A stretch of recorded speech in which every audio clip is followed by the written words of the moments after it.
Eu gosto de começar, quem já me conhece sabe como é que eu começo, né? Então eu gosto de começar falando línguas estranhas, né? Vamos sair do universo batista e vamos no universo pentecostal, né?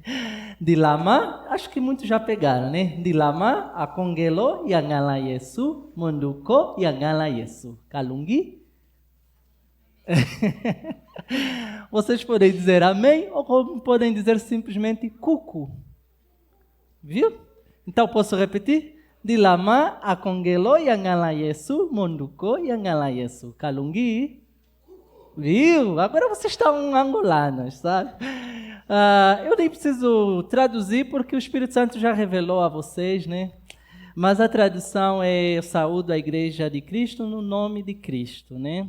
E vocês disseram amém. Essa língua é ombundo, da minha tradição materna, né? A minha língua materna.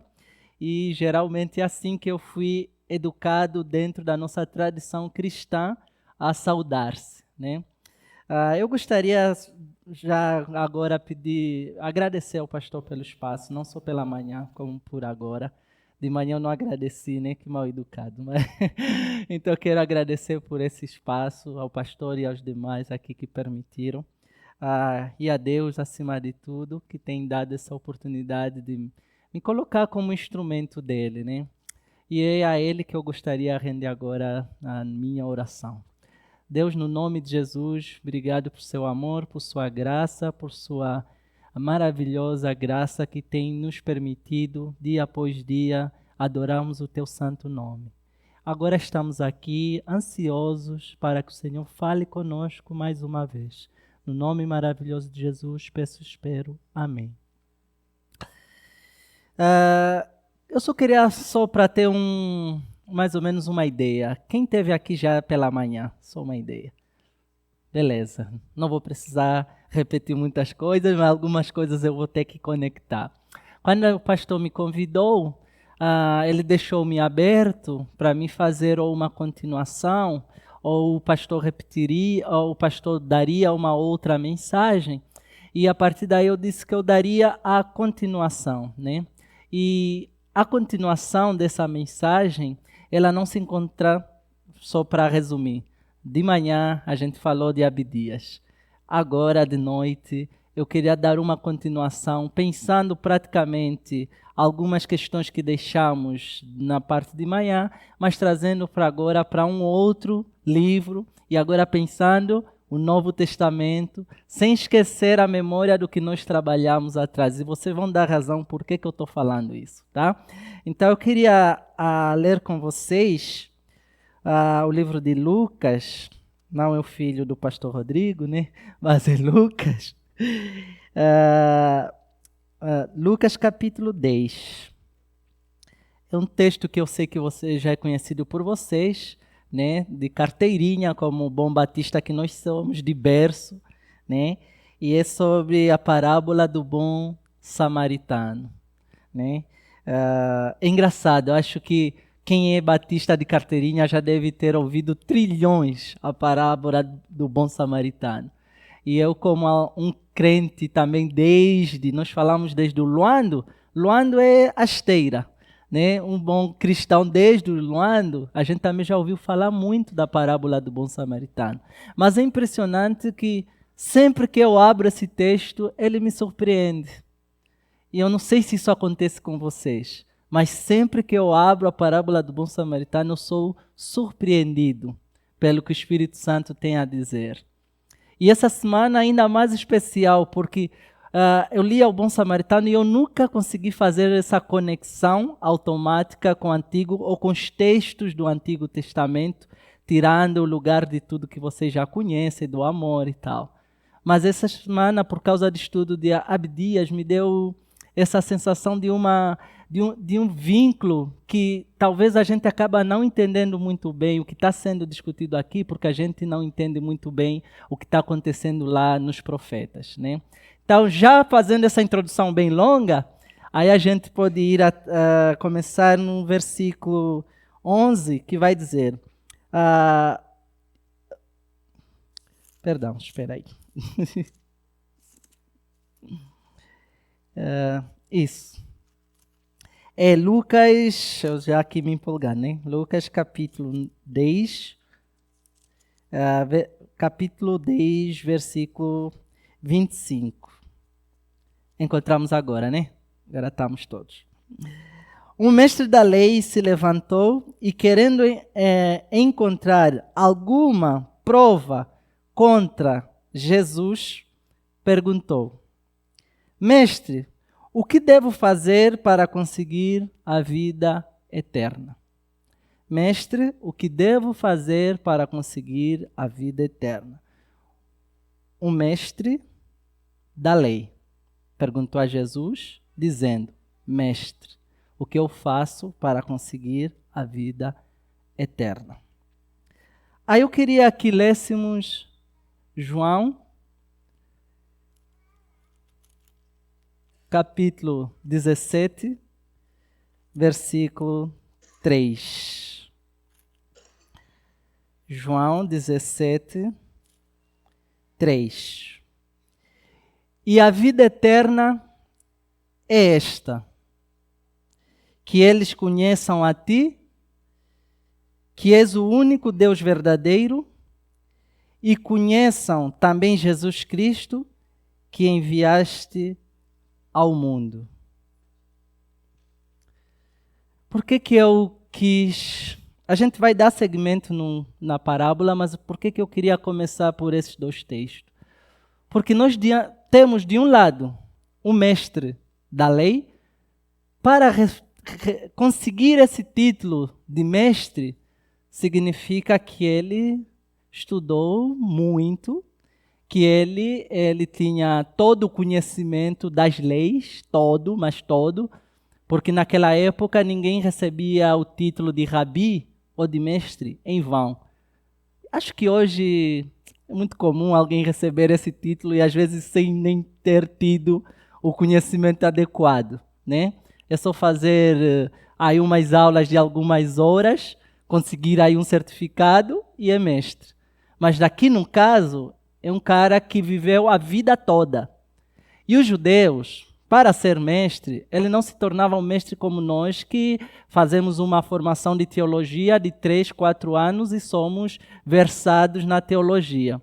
Os judeus é a vida toda. Aos 12 anos, eles já são iniciados na tradição, na lei, até chegar à fase da maturação e depois chegar nessa fase em que se torna um mestre. E é esse mestre, versado a tudo da lei mosaica, que chegou para Jesus e perguntou: o que eu devo fazer para ter a vida eterna?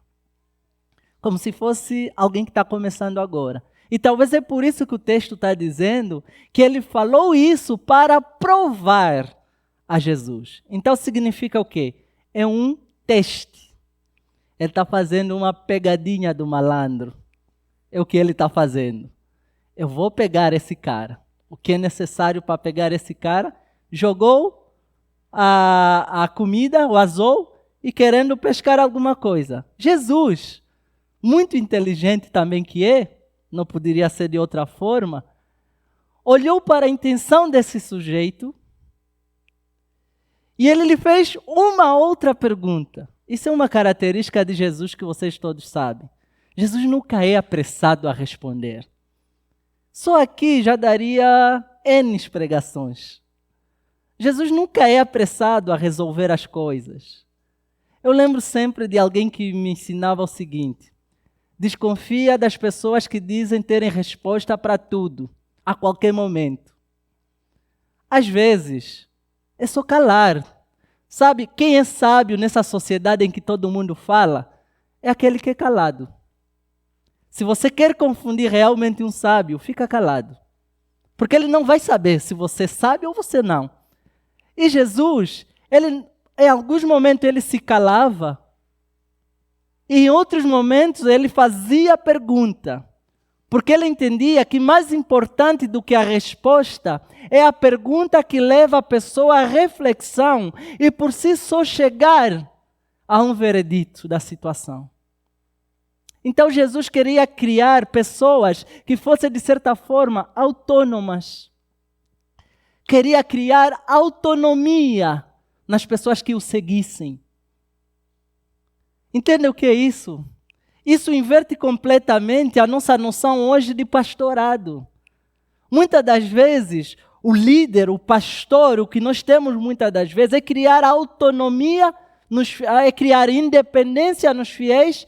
Para quê? Para que esses fiéis jamais, de certa forma, façam a sua própria vida. Aqui é aquele momento que depois o pastor vai me dar puxão de orelha, entende? Mas o que eu estou tentando falar para vocês é que nessa nossa sociedade de um cristianismo cheio de triunfalismo, um cristianismo em que nós substituímos a figura de Jesus pela figura de um líder, nessa nossa sociedade, esse tipo de cristianismo que Jesus traz, que cria autonomia nos fiéis, que dá Bíblia para os fiéis lerem, que faz com que os fiéis, eles próprios reflitam sobre o seu reino, esse tipo de cristianismo não bate com o que nós temos visto em grande parte da nossa sociedade. Eu acredito que vocês já viram vários tipos de cristianismo assim. E Jesus fazia a pergunta e levou esse mestre à reflexão. E esse mestre ele vai responder de uma maneira ainda mais engraçada. Ele vai dizer o seguinte: Jesus respondeu, o que é que as Escrituras Sagradas dizem a respeito disso? E como é que você entende o que elas dizem? Então são duas perguntas. O que diz a Escritura e o que você entende? Parece uma pergunta muito semelhante, né?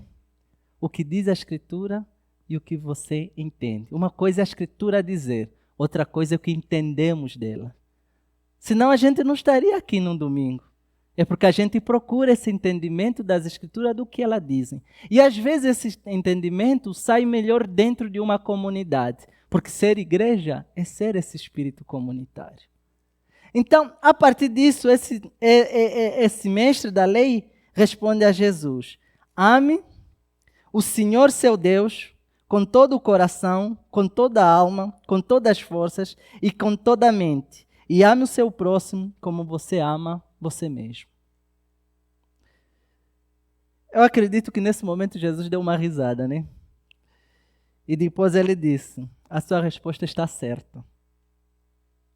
Faça isso e você viverá. Aqui tem uma mensagem subentendida que a gente muitas das vezes não pega. Primeiro ele disse: está certo. E parece que o texto nos obriga a pensar que Jesus fez um silêncio. E depois ele disse: faça isso e viverás. E engraçado que esse mestre da lei não se contenta com essa resposta. E dá uma outra pergunta. Quem é o meu próximo? Quem é o meu próximo? A conversa aqui parece muito profunda teologicamente, e é mesmo profunda, mas ao mesmo tempo não nos lembra, pastor Rodrigo, aquela conversa entre você e o Luquinha que quer já saber de tudo ou perguntar, aquela fase lá que as crianças perguntam tudo? Parece nos lembrar isso. E é aquele momento que nós pais já estamos assim, não queremos mais ouvir, só falar, deixa para lá. Mas Jesus ainda assim teve essa paciência, sabendo a intenção desse sujeito que era lhe colocar a teste, mas Jesus lhe responde de uma outra maneira que ele não imaginava. Então leva esse sujeito a refletir por ele mesmo, novamente, quem é o próximo. Então, vocês percebem que quando esse mestre pergunta o que fazer para herdar o reino, e quando encontramos lá em João que o reino, de certa forma, é conhecer a Deus de maneira profunda, é conhecer a Cristo que Deus o enviou. E conhecer, na tradição judaica, não é conhecer. Agora me compliquei. Conhecer não é conhecer. Por que é importante dizer isso? Talvez muita gente aqui me conheça como Emiliano, mas talvez pouca gente me conheça também. Conhecer o meu nome como fulano de tal é diferente de conhecer, partilhar as experiências desse sujeito, conhecer o que esse sujeito viveu, os traumas, essas coisas todas. Eu acredito que depois que eu comecei a fazer o discipulado com o pastor e outros amigos, o pastor passou a me conhecer mais porque eu partilhei coisas da minha vida que Com poucas gentes eu partilhei. E nos pequenos grupos, geralmente as pessoas, porque novamente a importância do pequeno grupo, porque as pessoas partilham coisas que não partilham em outros fóruns. E aí as pessoas começam a fazer o quê? Conhecer-se. Então conhecer-se é experienciar a vida um do outro. Então quando João está falando de conhecer a Deus, é conhecer a Deus profundamente e conhecer a Cristo profundamente. E o que esse mestre da lei está fazendo, pedindo aqui? Então, o que ele faz para conhecer a Cristo profundamente? Essa pergunta nós fazemos como cristão o dia inteiro, desde que nós nos conhecemos como cristão. O que nós fazemos para sermos melhor cristãos? O que nós fazemos para sermos mais filhos de Deus? E nós falamos várias vezes, queremos mais de Deus, mais do Espírito, mais de Cristo. Mas o que é necessário para ter mais disso? E quando Jesus lhe pergunta sobre o que a Escritura apresentam, ele traz lá os mandamentos e coloca aqui, resumindo esse mandamento, como já está em Mateus, em 2, que é o amor a Deus de todo o coração, toda a mente. Vocês percebem como é profundo? Todo o coração, toda a mente, todo o entendimento. E termina, amar ao próximo como a ti mesmo. E chega no próximo, ele pergunta, mas quem é o meu próximo? Jesus lhe responde com uma parábola. Isso é interessante, estamos aqui celebrando, de certa forma, juntando com o mês da África, mas a parábola, nos contextos africanos e judaicos é a mesma coisa, é praticamente uma cultura popular. É algo que está espalhado no comum. E é uma coisa que te leva a um entendimento profundo da situação que conceito nenhum resolveria. Então vocês percebem que o que Cristo está fazendo aqui é falando, largue os seus conceitos e venha para a prática. É esse convite que Jesus está fazendo para o mestre da lei. Quem é o meu próximo? Ele poderia simplesmente lhe falar, seu próximo, segundo fulano de tal, capítulo tal, versículo tal, segundo profeta tal, Moisés, teu próximo é isso. Fazer uma definição do que significa próximo. Mas Jesus não faz essa definição, não faz esse conceito. Porque a vivência com Deus, ela não é conceitual. A vivência com Deus é experimentada. É uma vivência do dia a dia, se dá no chão da vida. E ele disse, pare com este abstracionismo. Lembram que eu falei? Parece que Jesus deu uma risada, deu uma parada. E ele disse, vá e faça. O que ele disse é, você falou muito bem, mas está a faltar algo, prática. Tira isso tudo daí, da nuvem, tira tudo isso. Agora viva. E como se não bastasse, ele pergunta sobre esse próximo que nos remete a dizer que ele não sabia como viver isso. E de facto não sabia. Ele não sabia porque o versículo seguinte, Jesus vai trazer a parábola do bom samaritano, por isso que o texto remeteu-se à parábola do bom samaritano. Quando ele lhe pergunta quem é o próximo, Jesus respondeu assim, um homem estava descendo de Jerusalém para Jericó. No caminho, alguns ladrões o assaltaram. Tiraram a sua roupa, bateram nele e deixaram quase morto. Acontece que um sacerdote estava descendo por aquele mesmo caminho. Quando viu o homem, o sacerdote tratou de passar por outro lado da estrada. Também um levita passou por ali. E este mesmo levita olhou e também foi embora pelo outro lado da estrada. Mas um samaritano que estava viajando por aquele caminho chegou até ali. Quando viu o homem, ficou com muita pena dele. Então, chegou perto dele, limpou os ferimentos com azeite e vinho e em seguida os enfaixou. Depois disso, o samaritano colocou-o no seu próprio animal, o levou para uma pensão onde cuidou dele. No dia seguinte, como se não bastasse, esse mesmo samaritano entregou 2 moedas de prata ao dono da pensão, dizendo, tome conta dele. Quando eu passar por aqui, na volta pagarei o que você gastar a mais com ele. Então Jesus, após acabar a sua parábola, olhou para ele e perguntou ao mestre da lei: na sua opinião, até parece provas de faculdade, né? Na sua opinião, qual desses três foi o próximo do homem assaltado?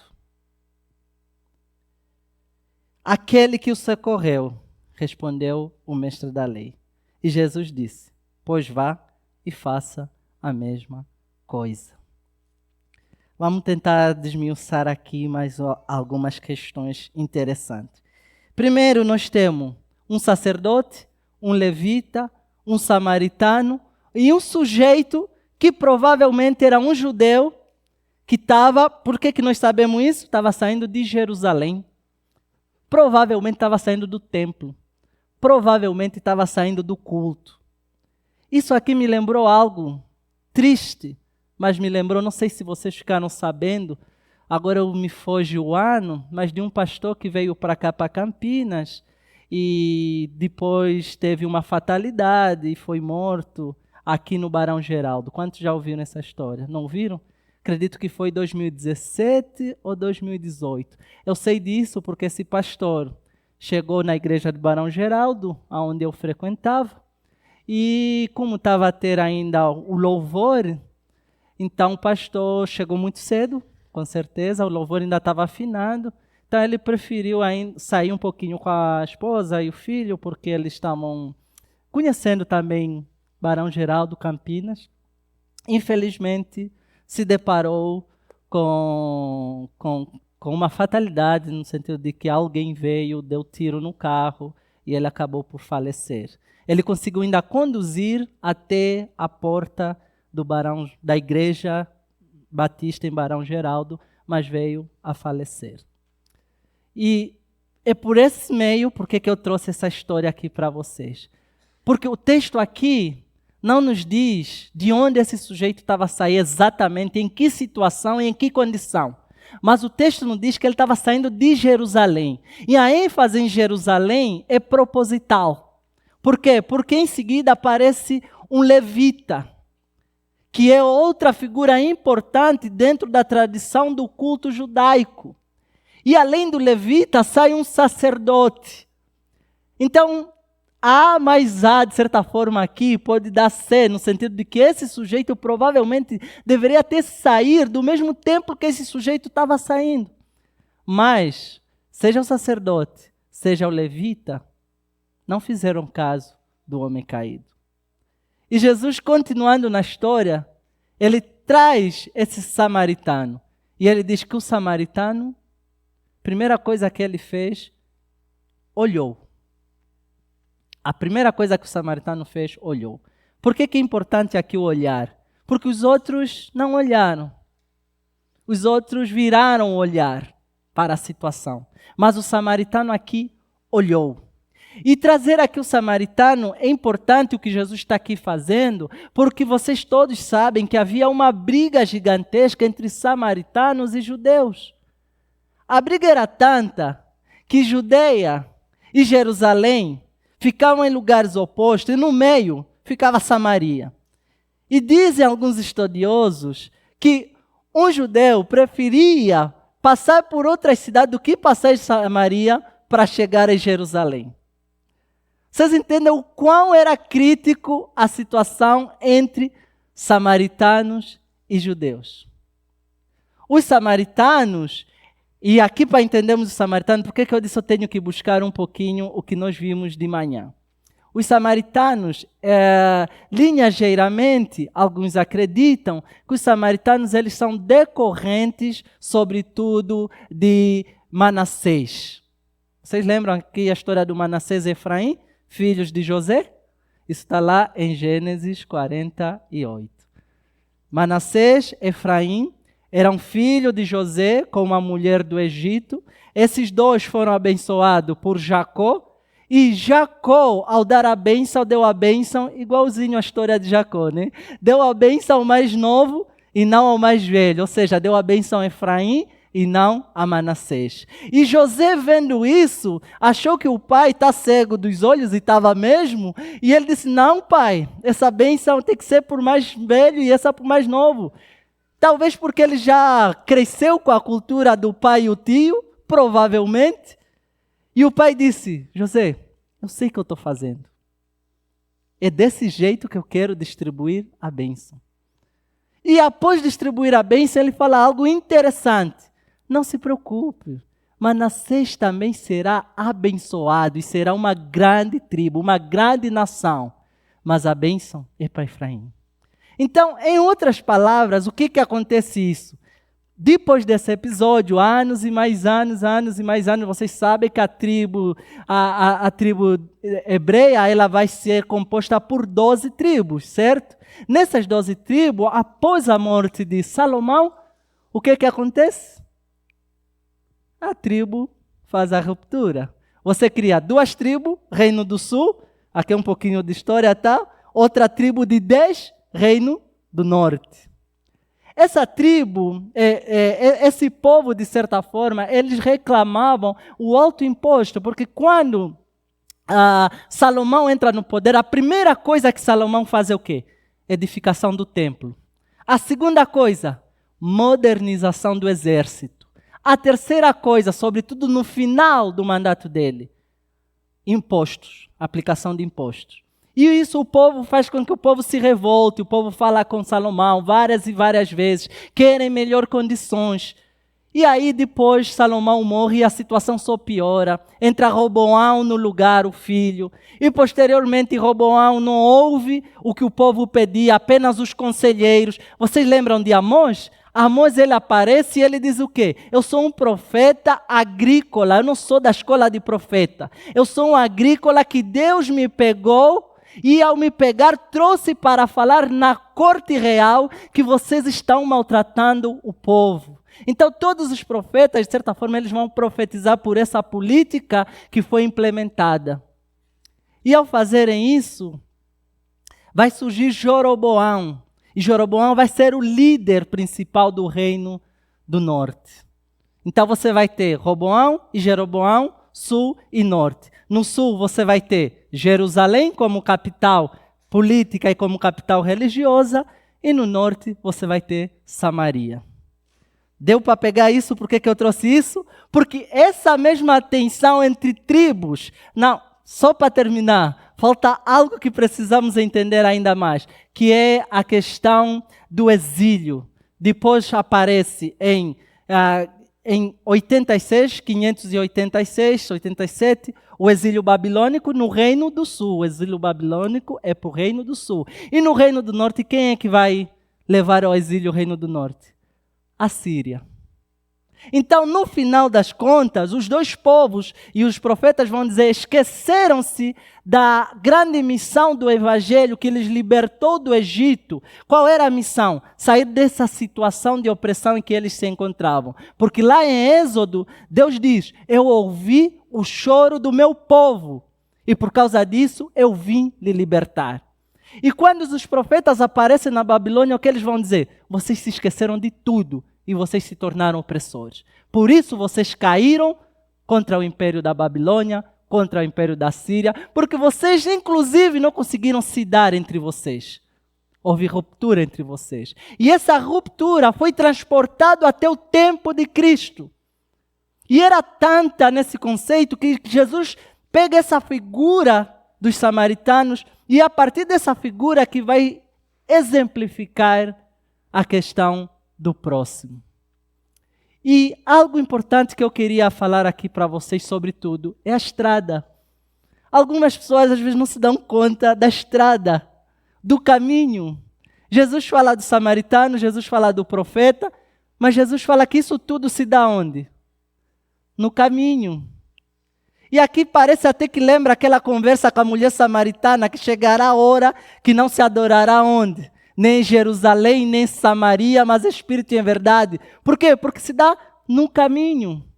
É uma espiritualidade que se dá no caminho. Por que eu estou trazendo isso? Quantos caminhos da vida nós também temos tido? Eu sei que ao trabalhar, você sair da sua casa, você precisa pegar, às vezes, uma longa estrada, às vezes um longo trânsito, e às vezes no caminho você vai encontrar corintiano, palmeirense, são paulino, santista, flamenguista, e você não consegue lidar, você ouve poucas e boas no trânsito, certo? Mas esse é teu próximo, e você tem que engolir, porque é o teu próximo. Esse é o teu próximo. Então, o próximo, de certa forma, é aquele que se encontra em lugar de vulnerabilidade e aquele que é um outro a você. E é esse próximo que se dá no caminho que Jesus vem aqui demonstrando. E aqui, dois próximos, de certa forma. Há o próximo samaritano, mas há o próximo caído. Porque o samaritano ele também poderia pensar, cara, eu vou ajudar esse cara judeu que me martirizou a vida toda, eu vou ter que ajudar ele, é sério mesmo isso? Provavelmente esse cara caído, se ele simplesmente não tivesse inconsciente, mas só quebrado uma perna, provavelmente ele se negaria à ajuda do samaritano. Para vocês entenderem o que está em jogo aqui. Provavelmente ele não aceitaria a ajuda do samaritano. Mas o samaritano olhou. Ele não só olhou, ele enxergou. Enxergou a necessidade daquele sujeito. E a partir da necessidade daquele sujeito, ele cuidou. É interessante que o texto vai por partes, né? O texto vai por partes e ele fala... Ele chegou, primeiro viu, ao ver, chegou perto dele. Ao chegar perto dele, limpou ele. E ao limpar ele, cuidou dele. Isso tudo são conceitos que dentro da igreja nós conhecemos como diaconia, ou cuidado. A igreja, ela é colocada por Cristo para ser esse organismo do cuidado. Esse organismo do serviço. A igreja, aqui nesse texto, ela pode se enxergar em duas posições. Ela pode se enxergar enquanto esse sacerdote, que não olha para as mazelas sociais, para as mazelas da vida, para as mazelas espirituais, ou pode se fazer como esse samaritano, que enxerga o que está acontecendo. E não só enxerga, mas como age. Ele faz alguma coisa para mudar aquela situação. Trazendo para o século I. No século I, uma das coisas que fez cristãos serem mortos, além de ser o facto de Cristo é o Senhor e não o imperador, era o cuidado. Eu não sei quantos de vocês já ouviram falar de perpétua e felicidade. Uma escrava e uma senhora. Século I. Perpétua e felicidade, século II. Uma escrava e uma senhora. Essas duas moças, por causa do evangelho, elas foram levadas ao martírio. A acusação, para além de não devotar o culto ao imperador, era porque eles tinham uma fraternidade em que permitiam todo mundo. Tanto é que havia rumores que os cristãos, faziam o quê? Eram antropofágicos, ou seja, comiam seres humanos. Afinal, não é isso que o seu mestre diz, diziam eles. Bebam o quê? O meu sangue, comam o meu corpo. E eles criaram esses rumores e espalharam esses rumores do que os cristãos faziam literalmente isso. Eles, no dia da ceia, como aqui, comemos, mas para comer fazemos o quê? Pegamos uma criança. Essa mensagem está ficando muito The Walking Dead, né? Mas o que eu estou tentando falar é esse rumor. Então imagina, se para vocês esse clima de terror nos aterroriza, imagina para as pessoas que já tinham os cristãos como inimigos, como antipáticos, como pessoas que não seguem o império, como pessoas que estão sempre na contramão. Imaginem vocês. Isso criou o que? Esses rumores? potenciais inimigos. E, a partir da potencialidade de inimigos, então eles foram brutalizados. E o termo aqui se aplica mesmo, brutalizados. Porque não foi qualquer morte. Tem um termo que os hebreus chamam, que eles falam morte matada, sabe? Quando é uma morte terrível. É dessa forma que eles morreram. De maneira vil, de maneira terrível. Tudo por causa dos boatos, dos rumores, que levou a esse clima de horrores. Isso aqui não está muito distante de nós. Você cria boatos. Hoje nós chamamos de fake news, né, pastor? Nós romantizamos. Nós criamos boatos. Nem a Bíblia já chama de boato. A Bíblia vai chamar mesmo de mentira. E o pai da mentira é o diabo. E você cria essa mentira. A partir dessa mentira, o que isso vai acontecer? Você despersonaliza, desumaniza esse sujeito, porque esse sujeito já não é ser humano, ele come ser humano, então ele é um animal. E se ele é um animal, ele pode ser morto. Estão a entender? Essa é a lógica que imperava. E a partir disso, você mata. Isso está no século II. Mas isso estava na mesma mentalidade desses sujeitos aqui. Samaritanos e judeus, portanto, não se davam. E eram inimigos mortais, inclusive. E não só a questão política, de certa forma, apimentou isso, mas também a questão religiosa. É engraçado como política e religião caminham junto, né? É impossível para judeu você fazer algo que nós hoje tentamos fazer. Dividir política de religião. Para o religioso, para o judeu, isso é impossível. É você pedir para um sujeito escolher, vamos dizer, entre respirar e comer. É impossível, você tem que comer e você tem que respirar. Então, os judeus é dessa maneira, eles entendem como o mesmo foro. E a partir disso, eles serão inimigos mortais. E Jesus traz esse sujeito, que é um inimigo mortal, e fala para esse mestre da lei, esse é o seu próximo. Esse é o seu próximo. E não só fala isso, como ele diz, siga ele, copie ele, siga o exemplo dele, faça a mesma coisa que ele. Para eles, isso seria uma grande ofensa. Nós não podemos esquecer de algo que aconteceu, inclusive, com o próprio Jesus, né? O que o próprio Jesus também foi chamado de herético. O próprio Jesus, quando ele estava lá pregando, as pessoas diziam, esse prega pelo espírito do demônio, e aí outro lhe dizia, ou ele é samaritano, ou ele é um demônio. Ou Jesus é um samaritano, ou Jesus é um demônio. Então, o samaritano não é só esse sujeito que é inimigo, também é um sujeito que é herege. Então, vocês percebem como deve ter sido atordoador para esse mestre da lei ouvir Jesus que siga um herege? Faça a mesma coisa que esse herege? E por que é importante a história aqui dos mártires que eu trouxe? Primeiro, porque a tradição é a nossa tradição cristã. Segundo, porque essas mártires também elas foram martirizadas, consideradas como heréticas.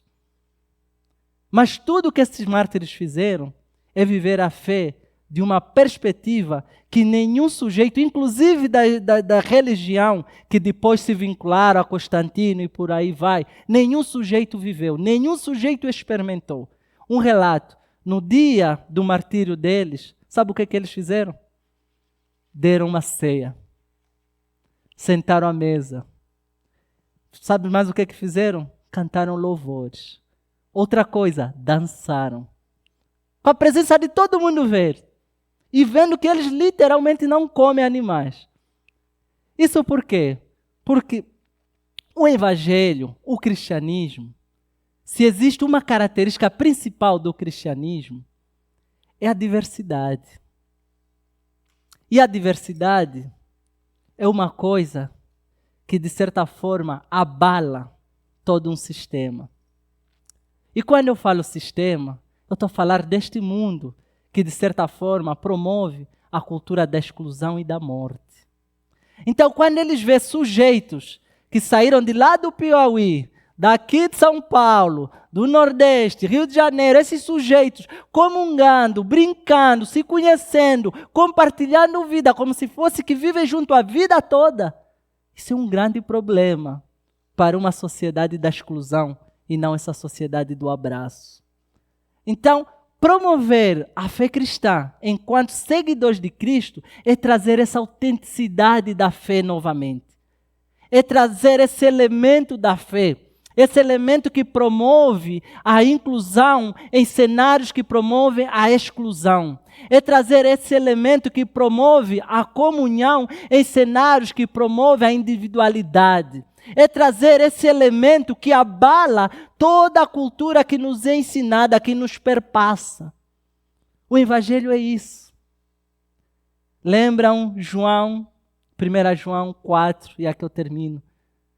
Quando o evangelista vai dizer, ninguém pode dizer que ama a Deus, que não vê, mas detesta o seu próximo que vê. E esse mesmo evangelista vai terminar com as mesmas palavras, igualzinho ao que Jesus aqui termina. Que o maior mandamento é amar a Deus e amar ao próximo. Um está imbricado no outro. Não temos como amar a Deus sem amar ao próximo. E também não tem essa de amar ao próximo sem amar a Deus. Porque é Deus que é o amor, lembra que o pastor já trouxe aqui, que o amor é uma pessoa? É Deus que é esse amor, que vai nos dar essa lógica, essa nova vida reconfigurada para que nós amemos o próximo. Por isso que Jesus, ao dizer a vida eterna, é essa.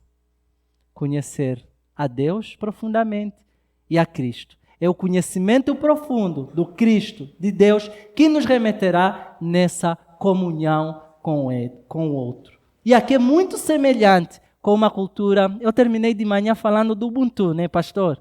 Ubuntu. Eu conheço, aliás, eu sou porque você é. E você é porque eu sou. O que entra nessa lógica? Hospitalidade, comunhão, coletividade. Mas além do Ubuntu, nós africanos somos educados no Umuntu. Umuntu, eu sou porque eu creio. E se eu creio, eu amo. É o que Jesus, é o que os evangelistas estão a dizer aqui. O mestre da lei achou que simplesmente basta conhecer. Mas você não tem como conhecer a Deus e não amar ao próximo. Independentemente de quem seja, você tem que amar o teu próximo. Então, nesse momento que a gente vai aqui celebrar a ceia do Senhor, vamos trazer à memória o grande preço pago, não só por Jesus, mas por todos aqueles que seguiram a Jesus, que nos deixaram exemplo, como Perpétua, como Felicidade, como tantos outros que têm, de certa forma, perdido a vida em nome desse evangelho, que é, de certa forma, um evangelho subversivo da lógica da morte.